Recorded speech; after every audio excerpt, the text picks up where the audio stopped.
Here we are in the Père Cemetery, which is Paris's historical cemetery. I didn't come here to look for the grave of Maria Callas or other notables. I was interested in looking at the last stand taken by the Paris Commune on the 23rd of May 1871. Now, the history of the Paris Commune is an important history as far as radical revolutionary egalitarian change is concerned, because some people claim it was the world's first workers' revolution. Now, I need to give you a bit of a background. In 1870, 1871, France was involved in a war with Germany.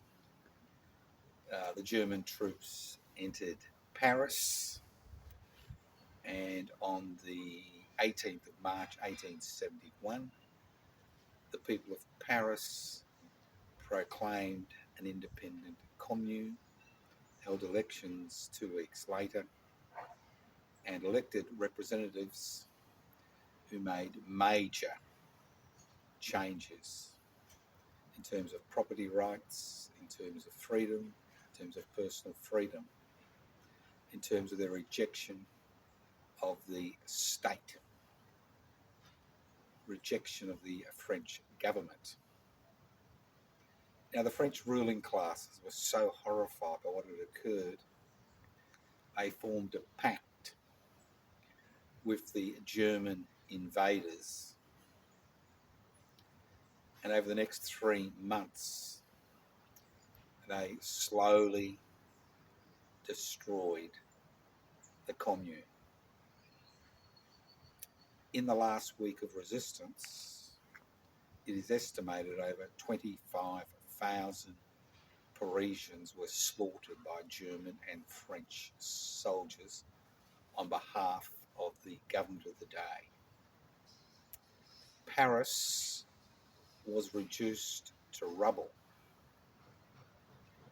And the main reason the rebels were able to maintain their resistance for so long was that the French authorities and the German authorities couldn't bring cannons into Paris, because the old Paris was basically a city which it was difficult to navigate because of the narrow alleyways. So that resistance continued for over 3 months.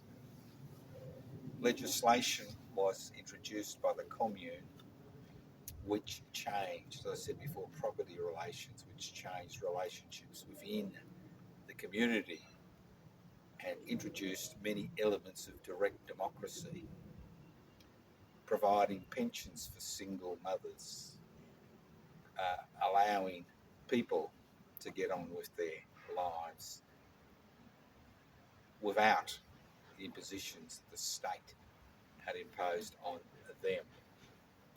Now, the tragedy about the Paris Commune is that this isn't some nationalist revolt between two different nations. The tragedy is that the French government of the day used the armed forces of another nation which had invaded it to crush a rebellion and punished the people of Paris.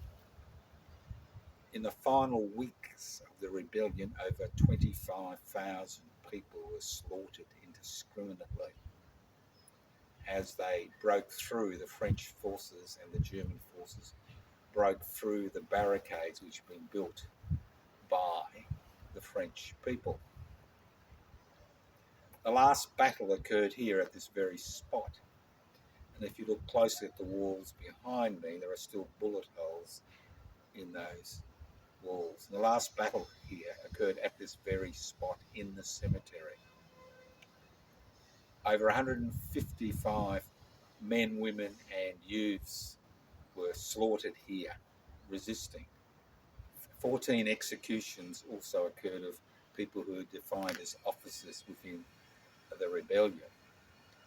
So I'm standing basically on a mass grave of 166 of the communards who were slaughtered.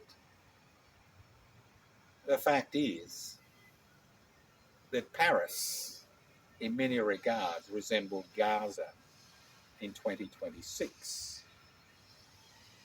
The city had been levelled.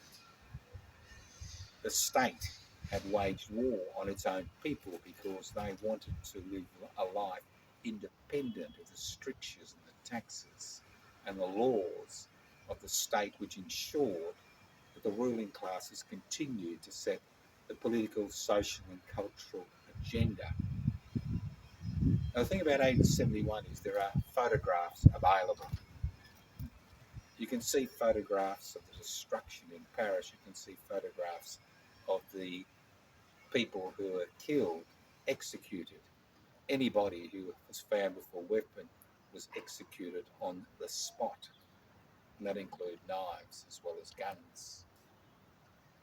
The fact is that this is one of the great moments in radical revolutionary history because it highlights how the state will react when people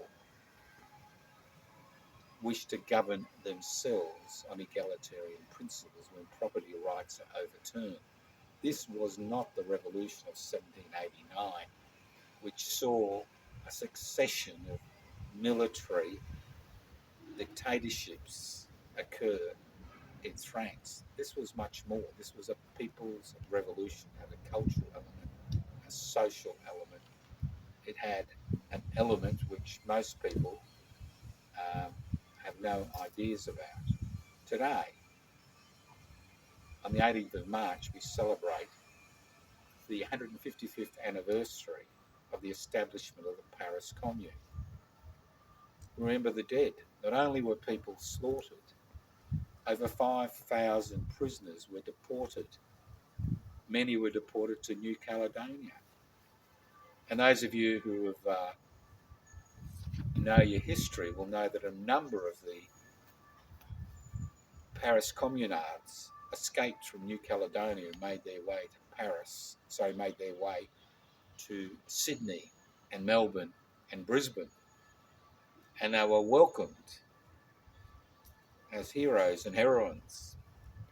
When Louise Michel was released 5 years, when there was a general amnesty for everybody who was in the commune, she went to Sydney and threatened to hold a lecture tour across Australia regarding the Paris Commune and what it stood for, unless she got a fast ship back to Paris. And the New South Wales authorities were glad to acquiesce to her request. But these are just little sidelines. The important thing we need to remember is what the Paris Commune was about. It was not about God. It was not about king. It was not about country. It was about people coming together and defining their destiny without outside structures, without rulers imposing their will on them through their monopoly on the use of force. It is a fascinating period in human history. If you come to France, you will go to the Palace of Versailles, you will go to the Arc de Triomphe, you may even go to the Louvre, the Eiffel Tower. These are all symbols of the state and oppression. That is what we understand. It's interesting. The sacrifice of over 25 Parisian citizens is acknowledged in this small corner where that last battle took place, where the last executions took place, where they were forced against the wall but refused to surrender, and 155 were slaughtered. The battle had raged through this cemetery, which has been here since 1801. It raged right to this war. Now, it's interesting. It's Saturday afternoon. There's a few flowers here. People recognise this sacrifice. And they recognise the sacrifice not because of another battle which was fought for the glory of a ruler, a king, a queen, a president. Not for another battle which was fought for a country or your gods, whoever they may be. But these people were slaughtered because they wanted to rule themselves. They wanted to form their own associations. They wanted to be able to freely associate. They wanted to use the common wealth for the common good. That is the essence. Using the commonwealth for the common good and removing the power that rulers are able to exercise, whether they're elected, whether they're self-appointed, whether they're hereditary. The fact is, it's inequalities in power and wealth which cause most of the major problems which we see in the world today. It's those inequalities which the Paris Commune fought against. This is what they sacrificed their lives for. And 155 years later, in many regards like the Eureka Rebels in Australia in 1854, I think it's important that we remember their sacrifice. Not the fact that they died, but what we need to remember is their ideas and how their ideas are becoming more and more relevant in a world which is dominated by a shrinking number of oligarchs and leaders and rulers who use massive state power, as we've seen in Gaza and other parts of the world, in the Ukraine, who use their monopoly on state power to cause destruction, to destroy the lives of millions of people for the glory of a nation, for the glory of their gods, for the glory of rulers. Ultimately, we are human beings. We don't need rulers to tell us how to live. We have the capacity, especially in the 21st century, to create means of organisation based on direct democratic principles which satisfy basic human needs. We have reached a stage in the human story where there are so many of us, over almost 8.5 billion, that we are destroying the very planet which has given us life.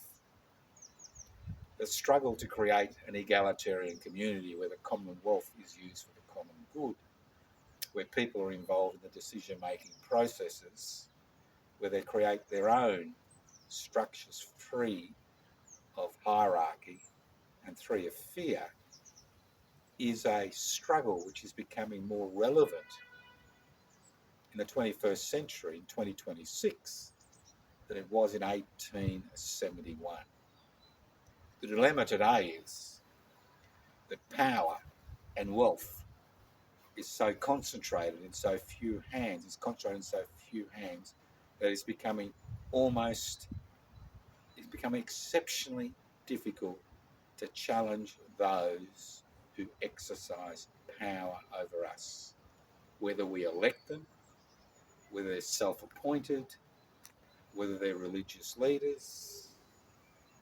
The fact is, power corrupts, and as we see in Russia and the USA and China, absolute power corrupts absolutely. That struggle in 1871 is a struggle that we continue to wage today. It's a struggle that public interest before corporate interests has been interested in and has been pursuing for over a decade. It's a struggle about putting the lives and the future of the many before the profits and power of the few. This is an important moment for you and me because we are not alone. We have historical precedents. We have seen people in the past, over thousands of years, create structures, create institutions, create relationships where wealth is held in common and power is shared via direct democratic means.